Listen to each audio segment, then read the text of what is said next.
എല്ലാവർക്കും നമസ്കാരം. നമുക്ക് ഈ ആഴ്ചയിലെ ഏറ്റവും പ്രധാനപ്പെട്ട കേരള ഹൈക്കോടതി, സുപ്രീം കോടതി വിധികളും അതുമായി ബന്ധപ്പെട്ട നിയമ വിശകലനങ്ങളും ഏറ്റവും പ്രധാനപ്പെട്ട നമ്മെ ബാധിക്കുന്ന വാർത്തകൾ നമുക്ക് നോക്കാം. അതിനു മുൻപായി സബ്സ്ക്രൈബ് ചെയ്യാത്തവർ ഈ യൂട്യൂബ് ചാനൽ സബ്സ്ക്രൈബ് ചെയ്യുക, ബെല്ലൈക്കണും എനേബിൾ ചെയ്യുക. നിങ്ങൾക്ക് എല്ലാവർക്കും ഈ വീഡിയോ നോട്ടിഫിക്കേഷൻസ്, തുടർന്നുള്ള വീഡിയോസിൻ്റെ നോട്ടിഫിക്കേഷൻസ് നിങ്ങൾക്ക് ലഭിക്കും. ഇങ്ങനെ ചെയ്ത് നിങ്ങൾ തുടർന്നും തുടർന്നുള്ള വീഡിയോ ഒക്കെ ലൈക്കും കമൻറ്റൊക്കെ ചെയ്താൽ മാത്രമേ ഈ വീഡിയോസൊക്കെ കൂടുതൽ റീച്ച് കിട്ടത്തുള്ളൂ. എനിക്കും ഒരു പ്രചോദനം ലഭിക്കുകയുള്ളൂ കൂടുതൽ വീഡിയോസ് ഇടാൻ വേണ്ടി.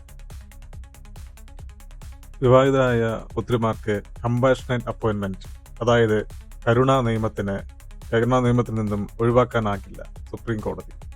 Leave in relationship IPC section 498A ബാധകമാകാം സുപ്രീം കോടതി.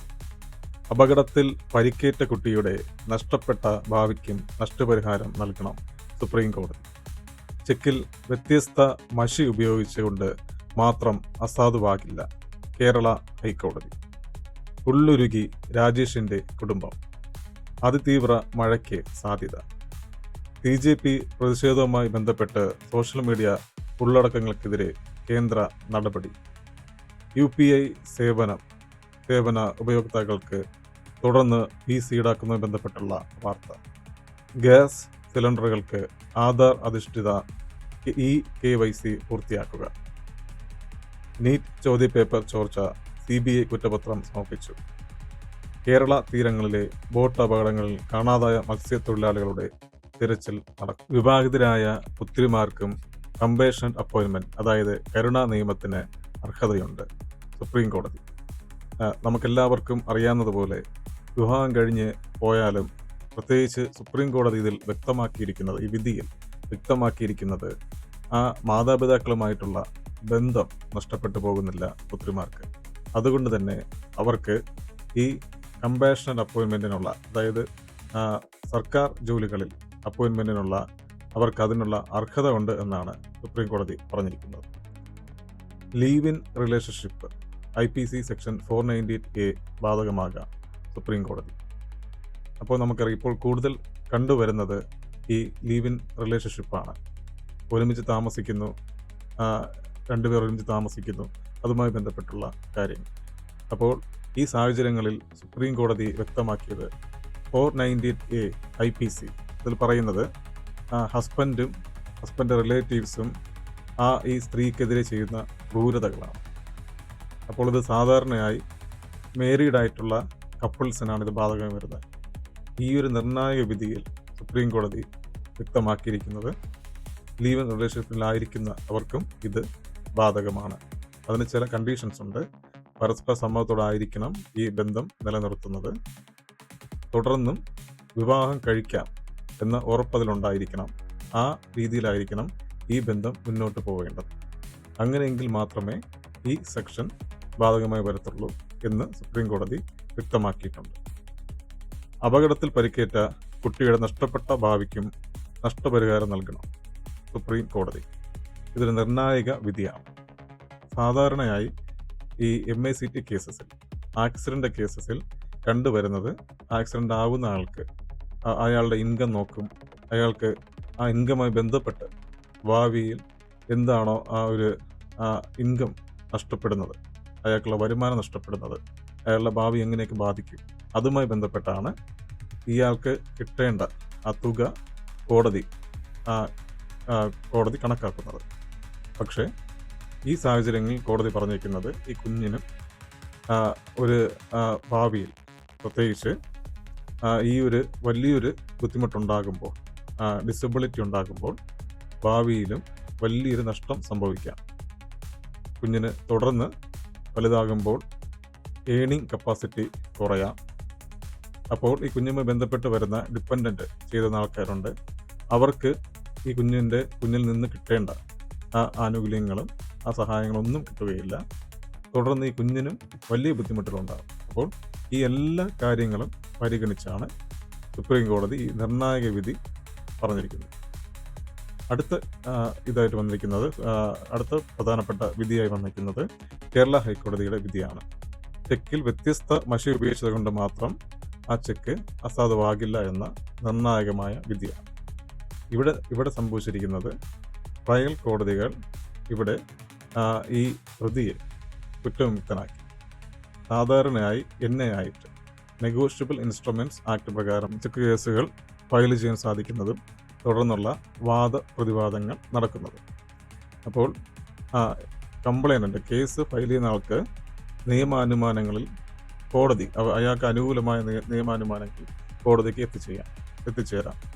സെക്ഷൻ 118, 139 പ്രകാരം എത്തിച്ചേരാം. പക്ഷേ ഇവിടെ അങ്ങനെ എത്തിച്ചേരാൻ സാധിക്കില്ല എന്ന നിഗമനത്തിലാണ് കീഴ്ക്കോടതികൾ എത്തിയിട്ടുള്ളത്. പക്ഷേ സുപ്രീം കോടതി അത് റദ്ദാക്കുകയും ഇയാളെ ഈ പ്രതിയെ വെറുതെ വിട്ട നടപടി റദ്ദാക്കുകയും അയാളുടെ ശിക്ഷ പുനഃസ്ഥാപിക്കുകയും ചെയ്തു എന്നതാണ്. ഉള്ളുരുകി രാജേഷിൻ്റെ കുടുംബം. തിരുവനന്തപുരത്തിൽ കല്ലൂരാണ് രാജേഷിൻ്റെ കുടുംബം വരുന്നത്. വളരെ നിസ്വാർത്ഥമായ സേവനമാണ് ആ പ്രിയ സഹോദരൻ ചെയ്തത്. ആ പ്രിയ സഹോദരൻ്റെ കുടുംബത്തെ നോക്കാതെ, തൻ്റെ ജീവൻ പോലും നോക്കാതെയാണ് മറ്റൊരാളുടെ ജീവൻ അദ്ദേഹം രക്ഷിച്ചത്. വലിയ മനസ്സിനുടമയാണ് അദ്ദേഹം. അദ്ദേഹത്തെ തീർച്ചയായും സർക്കാർ കരുതും. നമ്മുടെ സമൂഹത്തിലെ നല്ല മനസ്സുള്ള എല്ലാവരും ആ കുടുംബത്തെ കരുതുമെന്ന കാര്യത്തിൽ യാതൊരു സംശയവുമില്ല. പക്ഷേ അവർക്കുണ്ടായ നഷ്ടം, ആ അമ്മയ്ക്കും മക്കൾക്കും ഉണ്ടായ നഷ്ടം നികത്താനാകാത്തതാണ്. സമൂഹത്തിൻ്റെ എല്ലാവരുടെയും പിന്തുണ അവർക്കുണ്ടെന്ന് വിശ്വസിക്കുന്നു. അവർക്ക് വേണ്ട ധൈര്യം നൽകുക. കേരളത്തിൽ പല സ്ഥലങ്ങളിലും ഇപ്പോഴും അതിതീവ്ര മഴയുണ്ട്. നമുക്കറിയാം, പല ജില്ലകളിലുണ്ട്. വളരെ ശ്രദ്ധിക്കുക. അങ്ങനത്തെ സാഹചര്യങ്ങൾ, പ്രളയ സമാനമായ സാഹചര്യങ്ങൾ വരുമ്പോൾ ആദ്യം സ്വന്തം ജീവൻ രക്ഷിക്കാൻ വേണ്ടി ശ്രമിക്കുക. നമുക്ക് വീടും സൗകര്യങ്ങളും എല്ലാം പിന്നെയും കിട്ടും. അതുകൊണ്ട് സ്വന്തം വീട്ടിൽ തന്നെ തങ്ങാതെ സേഫായ സ്ഥലങ്ങളിലേക്ക് മാറുവാനായി ശ്രമിക്കുക. CJP പ്രതിഷേധവുമായി ബന്ധപ്പെട്ട് നമുക്കറിയാം, കേന്ദ്ര സർക്കാർ പലവിധമായ നടപടികൾ സ്വീകരിക്കുന്നുണ്ട്. പ്രത്യേകിച്ച് ഇന്ത്യയിൽ, ഓൾ ഓവർ ഇന്ത്യയിലായി അത് സ്വീകരിക്കുന്നുണ്ട്.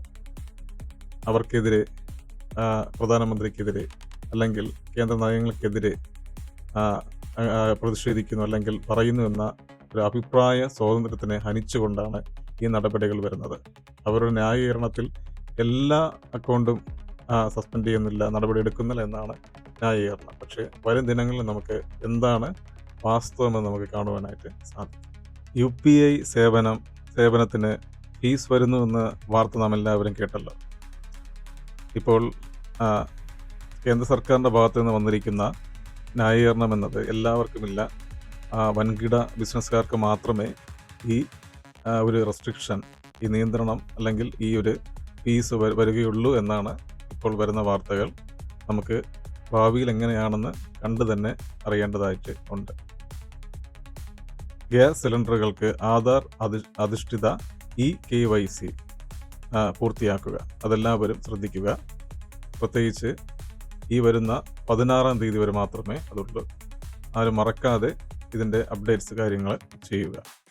നീറ്റ് ചോദ്യപേപ്പർ ചോർച്ചയുമായി ബന്ധപ്പെട്ട് CBI കുറ്റപത്രം സമർപ്പിച്ചിട്ടുണ്ട്. അവിടെ വ്യക്തമാകുന്നത്, പല ഇടനിലക്കാരും കോച്ചിങ് സെൻറ്റേഴ്സും അവർക്ക് പണമുണ്ടാക്കേണ്ട ആ ഒരു വഴിയായി അവർ ഈ ചോദ്യപേപ്പറിനെ കണ്ടു, അങ്ങനെ ചോർത്തിയിരുന്നതാണ്. ഇപ്പോഴും വരുന്ന വാർത്തകളനുസരിച്ച് റീസെൻ്റായിട്ട് വന്ന വാർത്ത എന്നത്, ഈ മരിച്ച കുട്ടിയുടെ സഹോദരന്, നീറ്റുമായി ബന്ധപ്പെട്ട് മരിച്ച കുട്ടിയുടെ സഹോദരന് മരിച്ചിട്ടുണ്ട്. അങ്ങനെ നിരവധി മിടുക്കരായ കുട്ടികൾ നമുക്ക് നഷ്ടപ്പെട്ടതാണ്. ഈ പ്രവണതകളൊന്നും ഒരിക്കലും നമുക്ക് അനുവദിക്കാൻ സാധിക്കാത്ത, കാരണം ഒരുപാട് കുഞ്ഞുങ്ങൾ കഷ്ടപ്പെട്ട് പഠിച്ചാണ് എക്സാമൊക്കെ എഴുതുന്നത്. അവർക്ക് നീതി ലഭിക്കുക തന്നെ വേണം. കേരളത്തിൽ പല സ്ഥലങ്ങളിലായി ബോട്ടപകടത്തിലായി 3 പേരെ കാണാതായിട്ടുണ്ട്.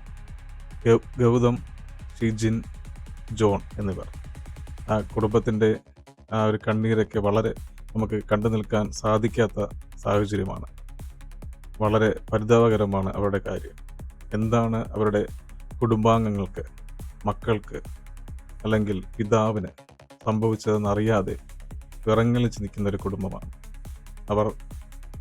സർക്കാരിൻ്റെ അനാസ്ഥയെപ്പറ്റി പറയുന്നുണ്ട്. പെട്ടെന്ന് ഈ ബാക്കി രക്ഷാപ്രവർത്തനം ചെയ്തില്ല എന്ന ബുദ്ധിമുട്ടൊക്കെ പറയുന്നുണ്ട്. സർക്കാർ ഇപ്പോൾ അനുഭാവമായി അതിൽ ഇടപെടുന്നുണ്ട്, കാര്യങ്ങൾ ചെയ്യുന്നുണ്ട്. തീർച്ചയായും അവർക്ക് നീതി ലഭിക്കണം. തുടർന്ന് ആർക്കും ഇത് വരാതെ, നമ്മുടെ സഹോദരങ്ങളും നമ്മുടെ കുടുംബാംഗങ്ങളുമാണ്. അവർക്ക് ഒരു ബുദ്ധിമുട്ട് വരാതെ നോക്കേണ്ട ചുമതല സർക്കാരിനുണ്ട്. അത് തീർച്ചയായിട്ടും അത് ചെയ്യുക തന്നെ വേണം.